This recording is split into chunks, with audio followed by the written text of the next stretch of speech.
Hello friends, welcome back to my channel. আরও একটা new ব্লগে তোমাদের সবাইকে সুস্বাগতম। দেখো আজকে আমি কি করব, চলো সকালবেলায় উঠেই গেছি। উঠে মেয়েও দেখলাম আজকে ভালো মেয়ের মতো উঠে গেছে। তো একটু চা বিস্কিট যেগুলো খাই আর কি মর্নিংয়ে, সেগুলোই এনেছি। আর এখানে দেখো আমার মাথাটা একটু যন্ত্রণা হচ্ছে, যার জন্য অমৃতাঞ্জনটা নিয়েছিলাম, একটু জল খাচ্ছিলাম। আর একটু গরম গরম চায়ে চুমুক দিতে দারুণ লাগছিল। শীতকাল যেহেতু গরম গরম চা তো সবারই প্রিয় বলা যায়। আর দেখো আমি এটা গেছিলাম একটু নিচয় রান্নাঘরে, দেখলাম এই আলুগুলো মা কেটে রেখেছে। তো আলুগুলো আমি একটু ধুয়ে নিচ্ছিলাম। আলুর দম বা শিম আলু ভাতে হবে। আর মা এখানে কবি ডাঁটার চচ্চড়ি করেছিল, আর শীতকালে যে কবি ডাঁটার সমস্ত রকম সবজি দিয়ে চচ্চড়ি হয় সেটাই। আর আমি আলুগুলো একটু সিদ্ধ বসিয়ে দিয়েছিলাম।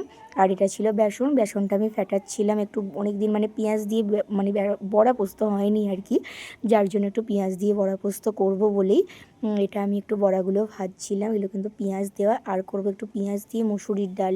তো তার জন্য দেখো মুসুরির ডালটা ওইদিকে বসিয়েও ছিলাম, আর এখানে তেলে পেঁয়াজ দিয়ে দিয়েছিলাম, দিয়ে ভেজে পোস্ত দিয়ে একটু যাই হোক করে একটু ফুটিয়ে নামিয়ে নিয়েছিলাম।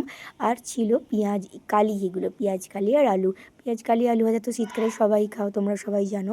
আর এটা ছিল শিম আলু ভাতে, সিদ্ধ হয়ে গেছিলো। এগুলোকেই ভাতগুলো এক একটা করে ছাড়িয়ে নিয়ে শিম আলু ভাতেটা মাখছিলাম আর কি।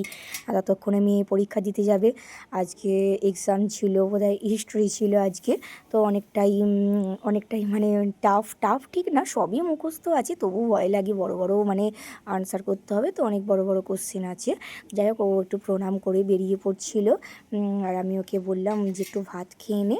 ও মুড়ি খায়, কিন্তু আজকে যেহেতু ওর মুখে ঘা হয়েছে একটু ভাত খাবে বললো, ঝাল লাগবে না, নরম নরম ভাত খেয়ে বেরিয়ে পড়েছে পরীক্ষা দিতে। যে ও কোথাও একটা কুকুর কিছু একটা দেখে, যার জন্য বলছিলাম মা ওখানে একটা বড় কুকুরে পটি না কি করেছে, যাই হোক সেটাই হবে। আর দেখো আমি এখানে রান্নাঘরে একটু কাজ করছিলাম। দেখো আমাদের রান্না হয়েছে আজকে পেঁয়াজ দিয়ে বড়া পোস্ত, ওখানে দেখলে আলু ভাতে। আর এটা ছিল কালকের মাছ ভাজা, এগুলো পেঁয়াজ আলু ভাজা, পোস্ত, শুধু পোস্ত একটু শ্বশুরমশাইয়ের জন্য। আর এটা ছিল পেঁয়াজ দিয়ে মুসুরির ডাল। এগুলোই ছিল আজকের মেনু, আর সেরকমভাবে কিছু করিনি। আর দেখো আমি একটু মুখটা ফ্রেশ করে নিয়েছিলাম রান্নাবান্না করার পর। প্রতিদিনই যেমন আর কি মুখটা একটু ধুয়ে নিই একটু ছাদে যাচ্ছিলাম, একটু গরমও লাগছিল, গরম নয়, শীত লাগছিল, ঠান্ডা লাগছিল। আর এখানে এই রে সেরেছে, আমার নাচটা তো চলেই এসেছে।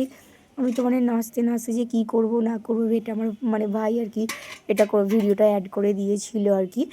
এটা বাচ্চা পুতুলটাকে নিয়ে আমি একটু নাচ করছিলাম, তো তোমরাও দেখে নাও। আমার কাজকর্ম হয়ে গেলে আমি যা করি আর কি, মেয়ে যখন স্কুলে চলে যায়, আদারওয়াইজ কিন্তু না, পড়াশোনার টাইমে না। তো তারপর দেখো আমি এখানে থালাগুলো ভাত বাড়ছিলাম। আর আমার মেয়ে বললো মা পাঁপড় ভেজে দিতে। ও শুধু ভাত খাবে না, শুধু ভাত না, পাঁপড় ভেজেতেও খুবই ভালোবাসে। যার জন্য কড়াটা বসিয়ে দিয়েছিলাম, বসিয়ে নিয়ে একটু পাঁপড়টা ভাজার চেষ্টা না, পাঁপড়টা ভাজছিলাম। অনেকটা তেল পড়ে গেছিলো, আর অনেকগুলো পাঁপড়। প্রত্যেক দিন পরীক্ষার সময় পাঁপড় দিই না, কিন্তু এক একদিন এমন বায়না করে দিতে বাধ্য হই। তো যাই হোক, দেখো আমরা সবাই মিলে বসে ভাত খাচ্ছিলাম। খাওয়া দাওয়া শেষে এবার একটু ছাদে গেছিলাম। ও একটু বদমাইশি করছিল পিছনে, আমি জামা কাপড়গুলো তুলতেই গেছিলাম। দেখি, তারপর দেখলাম এসে একটু সন্ধে হয়ে গেছে। সন্ধেবেলা আমি যেমন আর কি ঠাকুরের পুজো টুজো করি, অনেক দিন পর আছে গীতাটা পড়ছিলাম। যেহেতু গীতাটা আগে খুবই পড়তাম, কিন্তু এখন আর পড়ার সেইভাবে টাইম হয় না, যেহেতু ছোটোবেলার দিন, মেয়ের পড়াশোনাও বেড়ে গেছে, যার জন্য গীতাটা পড়ার আর টাইম পাই না। কিন্তু একটু বয়স হলে বা গীতাটা পড়া খুবই ভালো, সবার পক্ষেই খুবই ভালো গীতা পড়া। আমি তো বলবো তোমরা সবাই প্রত্যেক দিন গীতা পড়বে, কারণ গীতা পড়লে মনের একটা চেঞ্জ আসে, মানুষের মানসিকতা ভালো হয়, মন থেকে দুশ্চিন্তা কুভাবনা এগুলো অনেকটাই বেরিয়ে যায় আর কি। কারণ আমি তো আগে যখন প্রথম পড়তাম, তখন খুবই ভালো লাগতো, অনেক কিছু পড়তাম, অনেক কিছু আমি চেঞ্জও দেখেছি আমার মাইন্ডের মধ্যে। বাট এখন যেমন পড়া হয় না, সেরকম চেঞ্জ মাইন্ড একটু মাঝে মাঝে উল্টোপাল্টা চিন্তা ভাবনা হয় আর কি। আর এখানে আমি একটা গীতার শ্লোকই বলছিলাম আর কি, মুখস্থ ছিল সেটাই, কিন্তু এই মুহূর্তে আমার কথাটা আমি যেহেতু অ্যাড করেছি ভয়েসটা অন্য দিন, যার জন্য কথা বলতে আমার মনে পড়ছে না। সো যাই হোক, এটাই ছিল আমার গীতা। তো সবাই ভালো থেকো, সুস্থ থেকো, আবার অবশ্যই টাইম করে গীতাটা